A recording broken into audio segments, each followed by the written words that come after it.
What is up, guys? It's your boy Kurt, coach of the Emerald Anemoris, bringing you a new video, a new league, UNPL Season 3 this time with the draft analysis for you guys. Just want to preface this video by apologizing for the delay of uploads.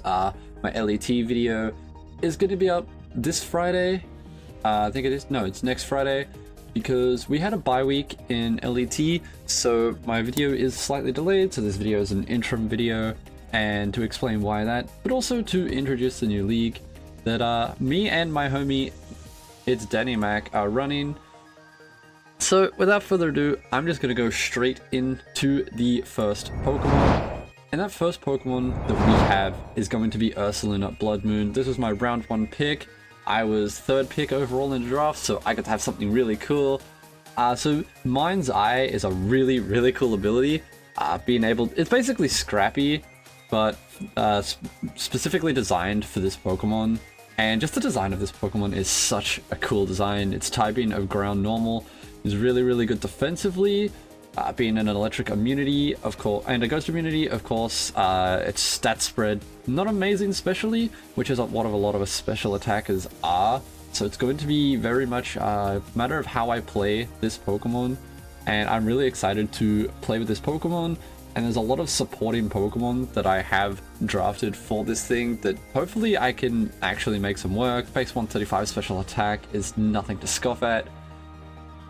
Its signature move of Blood Moon being a base 140 power move that can't be used twice in a row, but it never misses, and being able to hit ghost types is just absolutely insane, especially if I run like a spec set or a calm mind set. This thing could be an absolute snowball of an endgame Pokemon, and that's basically why I drafted it. A bit of new toy syndrome, but you know, everybody's gonna have that. So we picked up Blood Moon Ursulina. And then, so I decided that I needed some sort of viable Scarfer, so I picked up Galleon Zapdos. The Defiant is honestly really nice. Being able to switch in on Intimidator's potential on a double. Base 125 attack, hitting really hard. So yeah, Defiant was really nice. Its move pool being buffed with the DLC, giving it knockoff now, means that this Pokemon is just even better than it was before, and it was already a top tier Pokemon with its typing of fighting and flying. So this thing paired with Blood Moon means that I don't have to worry about electric types either, because any electric type that comes in on this, I do have my Ursulina that can switch in on it and basically negate that. I am very weak to ice at the moment, so that's something I have to worry about, is the ice weakness. So that I can definitely patch up though. That's not a hard typing to patch up. There's a lot of defensive typings that can deal with that. So the next up, I decided I needed another new Toy Syndrome Pokemon, obviously. So we picked up the new and the Ogapon. I love this thing. Base 110 speed with 120 attack is just honestly really nice. I picked up the Wellspring. Gave me a water immunity for the Ursulina, so those two gelled really well together. And this thing can break the special walls that are going to be running Spydops for my Ursulina. So this thing can break through special walls for my Ursulina. This is also my Terra Captain. So being terrored into the water typing, obviously we lose Water Absorb when we Terra, but we do gain a Spydops boost every time that we switch back into the battle. So that is really nice on that base 96 Spydops. Making this a really good ice resist for both my Ursulina and my Zapdos. Obviously until I Terra it's neutral, but being able to take that grass typing away when I Terra and getting a Spydops boost makes this a very viable ice resist. Obviously I'm a little bit freeze dry weak, but you know, we can fix that with a lot of fire types and whatnot. And so I was looking at it and I realized that I'm very specially weak. So I had to pick up another Spydops Mon here, and I picked up the Cresselia, and this thing is so good. Being able to calm mind on things, it can run defensive with like Thunder Wave, as well as being able to trick stuff like Toxic Orbs. It has screens, it has its own self-recovery, it has Lunar Dance that I can then sack this Pokemon in a late game scenario to bring my Ursaluna back in at full HP, which is really, really nice. But it can also bring back my Zapdos or my Ogerpon. So this thing is just a really nice utility mon to bring my Pokemon back up to health. It also has stuff like coverage moves and also utility of Trick Room to then set up Trick Room for my Ursaluna, so I could Trick Room into Healing Wish and then have 3 turns of Ursaluna inside of Trick Room, just absolutely wreaking havoc because it is very, very slow. So that was basically why I picked this Pokemon, as well as the Levitate giving me the ground immunity, so I can't complain about that too much. And then I was looking at it and realized I needed a Dark type, and bad. I was very, very weak to Psychic types if my Cresselia died, so I went up and picked my Dark type on the next pick, and we've got Alolan Merc. This thing with its Poison Touch, its Gluttony, just 2 really, really good abilities. Power of Alchemy not so good in singles, but you know, like we can't have everything. But even Poison Touch with Poison Jab giving me an almost 50% chance of poison, I think the math works out to be. So that's really, really nice. And Gluttony for stuff like Wiki Berry and Ayapapa Berries and whatever other things I want to do, as well as its really natural bulk of 105 HP, 100 Speed F. Obviously a little bit weaker on the physical side, but this Pokemon is a really, really great Assault Vest Pokemon, and really becomes yet another Ice sort of switch in with Speed F. Obviously I don't switch in physically on Ice types, but I do have other Pokemon for that, so that's not too much of a worry for me. But this is definitely the reason I picked up this thing was 100% just to get the Dark typing. It also gave me a grounded Poison for Toxic Spikes, which definitely annoyed my team at this point, seeing as only 2 of my Pokemon were immune to those. And I really needed a grounded Poison and a Dark type, so this thing just fit perfectly into that role, and I love Muck. And then I was looking at my speed tiers and realized just how slow I was, so I felt I needed to patch that. And we picked up Cyclizar, and this thing with Shed Skin and Regenerator, 2 very, very useful abilities, as well as being my Dragon.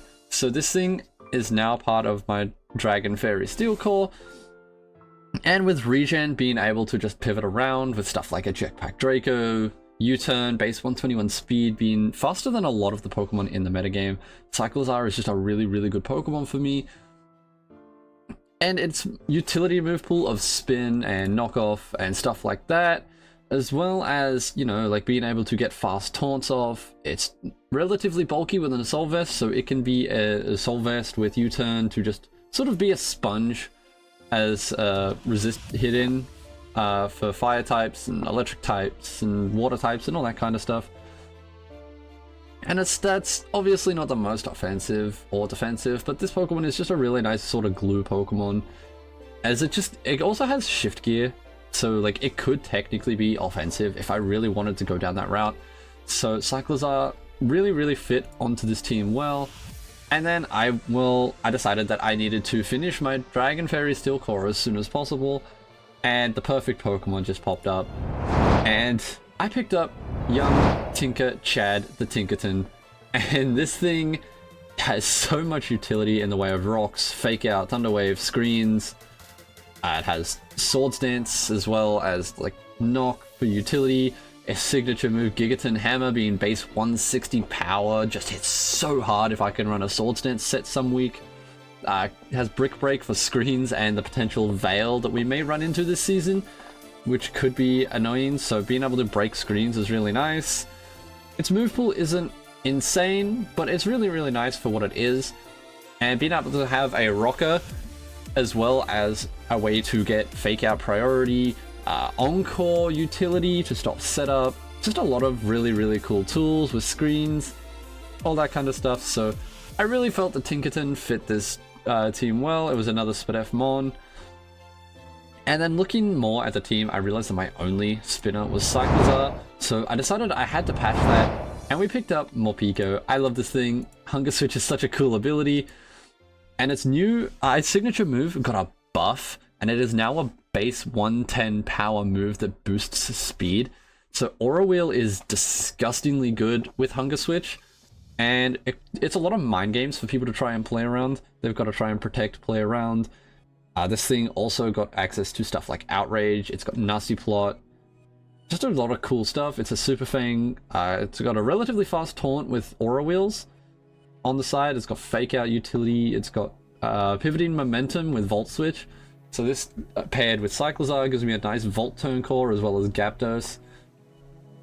So I'm really excited to use more Pico. I thought this thing was really cool to look at when I was looking for removal. So this thing should be fun, and we'll see how I can play more Pico.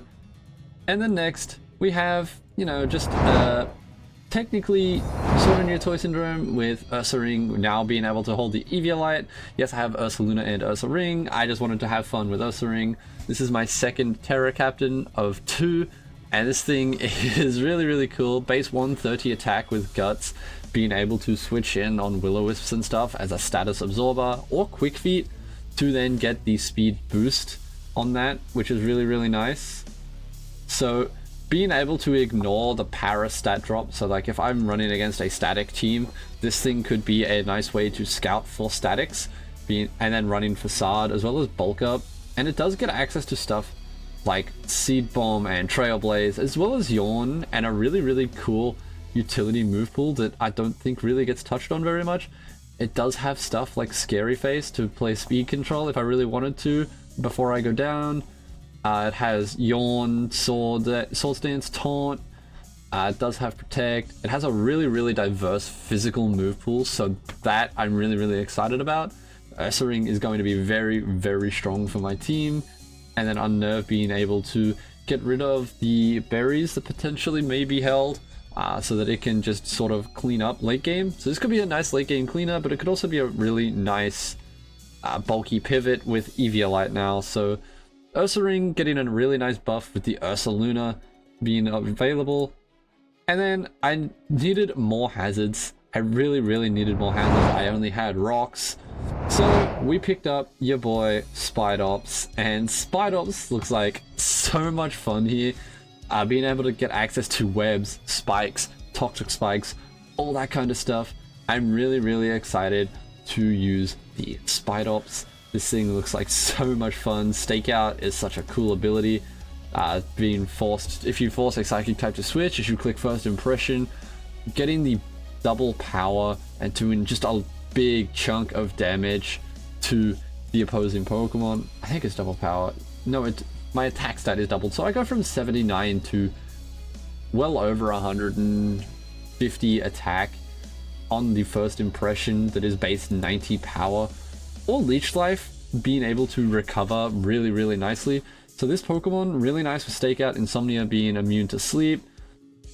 A lot of cool hazards with web spikes. As I said, it's got stuff like Circle Throw to force phasing. It's got its own signature move in Silk Trap, which is really cool, being able to lower speed of opposing Pokemon if they make contact, which could be a really cool tech to then try and outspeed something that's not ridiculously fast. If it's just like sort of like a Snorlax or something that's running a bit of speed, I can Silk Trap. It's also got Memento for momentum, so that could be really cool, just as long as I don't click it on a Defiant Pokemon.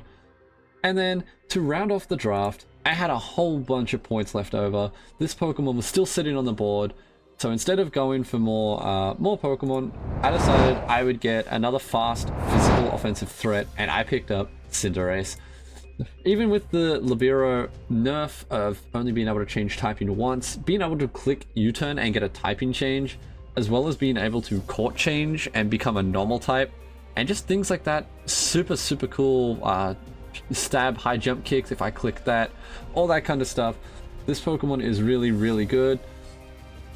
It also has really fast taunts. It could be a really nice utility mon with Will-O-Wisp and Super Fang and that kind of stuff. So it doesn't have to just be an offensive threat. Willow Cinderace could be really nice. It's got Bulk Up. It does have Baton Pass as well for momentum if I feel like I'm going to run into gooey mons like Goodra, or if I'm going to run into Rocky Helmet Rough Skin Pokemon that are going to try and punish this thing. I can run Baton Pass with Dry Pass to just pivot on out. Its signature move obviously missing just a little bit, but being able to just do so much damage with Pyro Ball and such a cool animation is kind of worth it. So we'll see how that goes. It's got a lot of coverage with Gunk Shot, Zen Headbutt, and Acrobatics. So again, this thing is just a really, really nice physically offensive threat. And yeah, that is the draft for UNPL Season 3. So I hope you guys will hang around, check me out, and we will be back next Friday or Saturday. We're doing a 2-day upload in UNPL. But next Friday or Saturday, I'm not sure which one, depends when I finish editing, we'll have my game versus Shadow Ace. So that should be a good game. Keep an eye out for that. And I will leave a link in the description down to the UNPL draft server so you guys can come and hang out with all of us. We have a fan document. You can keep track of your favorite coaches. And I will see you guys next week when I upload both LET and my week 1 game.